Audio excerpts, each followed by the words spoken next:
ओम शिवाय, जय माता दी। पुनः स्वागत है आप सभी का बहुत प्यारे से हमारे मीन राशि के जातक। बृहस्पति बाबा आपके तो स्वामी हैं, लेकिन बृहस्पति बाबा का बड़ा विशिष्ट गुण है कि ये एकमात्र ऐसे ग्रह हैं कि अगर ये प्रसन्न हो जाएं तो बाकी कुछ भी जानने की समझने की आवश्यकता ही नहीं रहती, क्योंकि बाकी अन्य 8 ग्रहों की शुभता वाला असर ये अकेले देने की क्षमता और ताकत रखते हैं। बहुत सही ढंग से अगर हम इनको अपने जीवन में उतार लेते हैं, बृहस्पति के गुणों को, बृहस्पति के मूल को, तो बृहस्पति सदैव आगे बढ़ाने वाले ग्रह हैं। और अगर ये आगे बढ़ा देते हैं तो कोई ग्रह बिल्कुल कुछ नहीं कर सकता है। ये इतना अधिक प्रभावी ग्रह है। आपके तो खैर स्वामी ग्रह हैं, ये तो आपको मूल समझना ही चाहिए इसका, कि कभी भी आपको ग्रहों के कारण दिक्कत नहीं आने देते हैं। एक प्रकार की इनविजिबल जो है प्रोटेक्शन शील्ड दिखाई नहीं देती है, वो चलती रहती है आशीर्वाद के रूप में। और ये कुंडली दिखाना, देखना, इन सब से जो है खूब बचा के रखते हैं, खूब मज़े करवाते हैं अपने बच्चे के। अब बृहस्पति के संबंध में बड़ा परिवर्तन 11 नवंबर 2025 से लेकर 11 मार्च 2026 तक के 120 दिन अर्थात 4 महीने रहने वाले हैं वक्री काल के। यह वक्री काल एक ऐसा समय अवधि लेके आ रहा है आप सभी के जीवन में, जिसमें जो 10 से 12 साल के जो पेंडिंग कार्य अभी तक नहीं हुए हैं आपके परिवार में और आपके निजी जीवन में, उसको बहुत तेजी से पूर्ण करवाएगा। अब ये बात बड़े ध्यान से समझिएगा कि गोचरीय अवस्था में 18 अक्टूबर 2025 को कर्क राशि में प्रवेश कर गए। 11 नवंबर को वक्री चाल इन्होंने धारण कर ली 2025 में, अर्थात मीन राशि स्थान की तरफ मुख करके बैठ गए आपके समझने के लिए। 5 दिसंबर के पश्चात 2025 में यह जो है आगे बढ़े। अब पहली उल्टे होके बैठे में तो आगे जाने के बजाय आगे पीछे, इनका पीछे जाना यानी आगे जाना ये हो गया, यानी आगे बढ़ना का मतलब हुआ कि पीछे आ गए। अब यहाँ पर बैठे रहे और बैठे बैठे जो है इनकी जो वक्री चाल है वो बनी ही रही।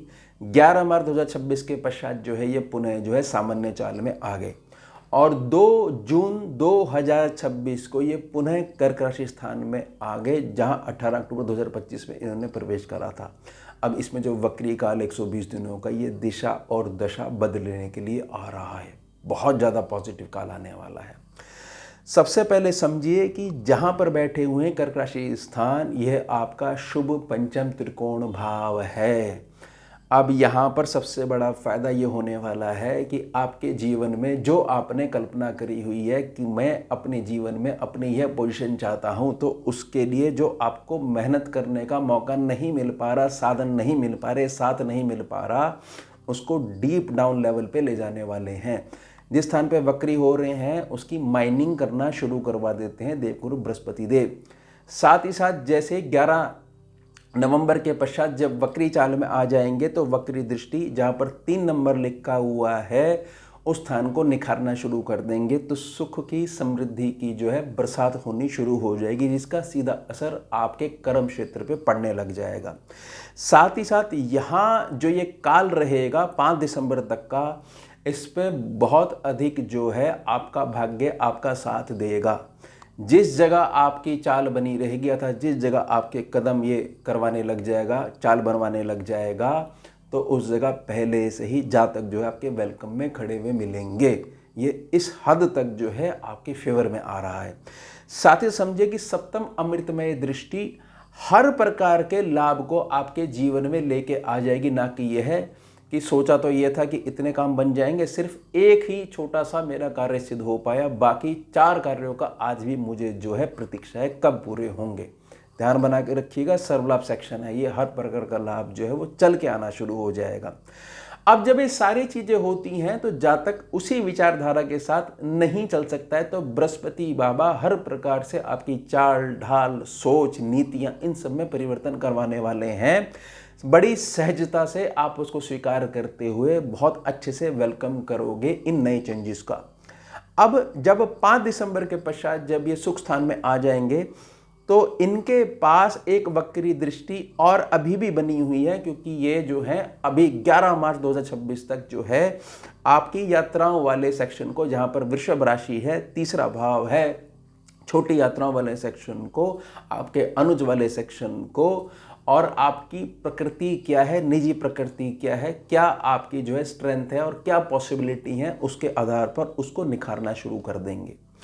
ध्यान बना के रखिएगा कि शनि बेशक लगन में बैठे हुए हैं, लेकिन शनि जो है अभी 28 नवंबर के पश्चात जब मार्गी हो जाएंगे तो शनि भी आपकी पर्सनैलिटी में चार चांद अपनी नीतियां शामिल करवाने लग जाएंगे, जिसका सीधा असर होगा कि बड़ी अधिक मात्रा में धन आप खींचने वाली मशीन बना दोगे। समझ रहे हो आप? यानी स्वयं के ऊपर ही आप कार्य करने लग जाओगे और अपने एक हिस्से को मनी मेकिंग मशीन की तरफ जो है बदलने की दिशा में बड़े सार्थक प्रयास होने शुरू हो जाएंगे। ध्यान बना के रखिएगा, स्कैनिंग विद्या में गुरु शनि दोनों एक दूसरे के पूरक हैं, एक ही सिक्के के दो पहलू हैं।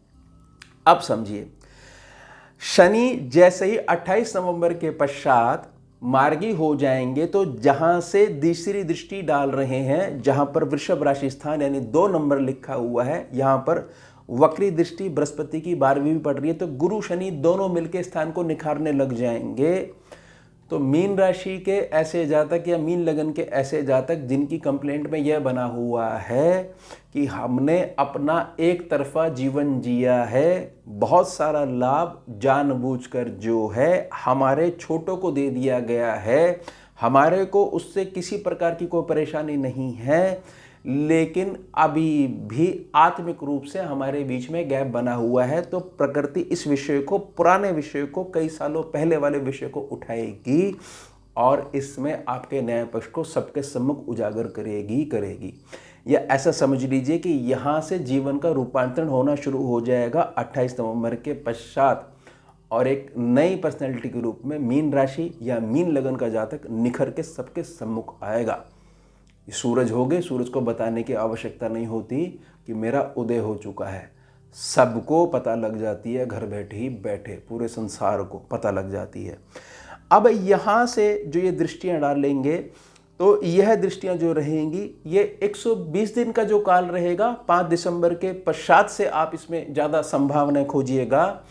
तो यह आप भारत में रह रहे हो, विदेशी धरती से संबंध रखते हो कामकाज के संबंध में, या विदेशी धरती पे रह रहे हो, पीआर इत्यादि की समस्या हो रही है, या किसी प्रकार की समस्या जो वहाँ पर आपको ज़्यादा परेशान कर रही है, जिसके कारण जो है बड़ी आपको जो है बेचैनी सी बनी हुई है, तो वह सब चीज़ें सेटल होने वाली हैं और बड़ा सुंदर भविष्य का उद्गम होने लग जाएगा 5 दिसंबर के पश्चात। साथ ही साथ समझिए कि पुनः मैं प्रार्थना कर रहा हूँ कि कर्म क्षेत्र को बहुत ज़्यादा हाई लेवल पे ले जाने वाले हैं। छुपी हुई क्षमताएं जब सबके सम्मुख आएंगी, उसके संबंध में जब ये यात्राएं जब अपनी करवाने लग जाएंगे, अब लोगों को पता लगेगा कि आप तो स्वयं ज्ञान के भंडार हो, अभी तक ये हीरा कहाँ पर छुप के बैठा हुआ था। उसके पश्चात पुनः समझिएगा कि स्थान परिवर्तन के अस्थायी योग भी सम्मुख आने लग जाएंगे, क्योंकि आप जो है अधिकतर समय जो है यात्राओं में बिताओगे, या जो है समझ लीजिए कि अपने निवास स्थान या जन्म स्थान से थोड़ा सा दूरी पे जाकर अपने काम के संबंध में अपनी ध्वजा को लहराने के लिए मेहनत करते रहोगे। तो यह जो समय होगा ये पूर्ण रूप से आपके भविष्य को निखारने के संबंध में आपको आगे बढ़ाना शुरू कर देगा, आपको मजबूती देना शुरू कर देगा। लेकिन पुनः प्रार्थना करता हूँ कि आपने गोचर समझ लिया, अच्छी बात समझ ली, लेकिन ग्रह के मूल को नहीं समझा तो मानसिक संघर्ष अभी भी झेलना पड़ सकता है। ग्रह का मूल क्या है? बृहस्पति के 3 मूल हैं, ज्ञान, सम्मान, सम्मान में मान सम्मान, और तीसरा समृद्धि को देने वाला। समृद्धि को देने वाला यानी पहले ही समृद्धि उसके पास है। अब कैसे? ज्ञान समझिए पहला मूल क्या है? बृहस्पति का। इससे पता लगता है, और केवल इन्हीं 3 मूल से पता लगता है, स्कैनिंग विद्या बड़ा स्पष्ट है कि बृहस्पति आपका ठीक कार्य कर रहा है। गोचर के हिसाब से तो और अधिक आपको लाभ मिलेगा। जहाँ तक ज्ञानवान होता है, ना छोटे व्यवस्थाओं में बैठता है, संगत का बड़ा ध्यान रखता है, ना छोटी बातें सोचता है, किसी भी प्रकार से वह इस बात को मतलब नहीं त्यागता है कि जितना अधिक जो है मैं वर्तमान में अपने ऊपर कार्य करूंगा, जितना अधिक मेरे पास नॉलेज होगी, उतना आउटकम मेरे फेवर में आएगा। बहुत ज़्यादा पॉजिटिव जो जातक होता है वो बृहस्पति का ही लक्षण है। अब मान सम्मान, सबसे पहले अपना मान सम्मान, अपने विचारों का मान सम्मान, ना कि पास्ट की किसी घटना को लेकर वर्तमान में जो है विलाप करने की, व्यर्थ की आदत। जिससे जो है केतु क्षीण होने लग जाता है। नहीं, ऐसे जातक की ध्वजा अर्थात केतु जो है वो डाउन नहीं होती है, वो नीचे नहीं होती है, सदा लहराती रहती है।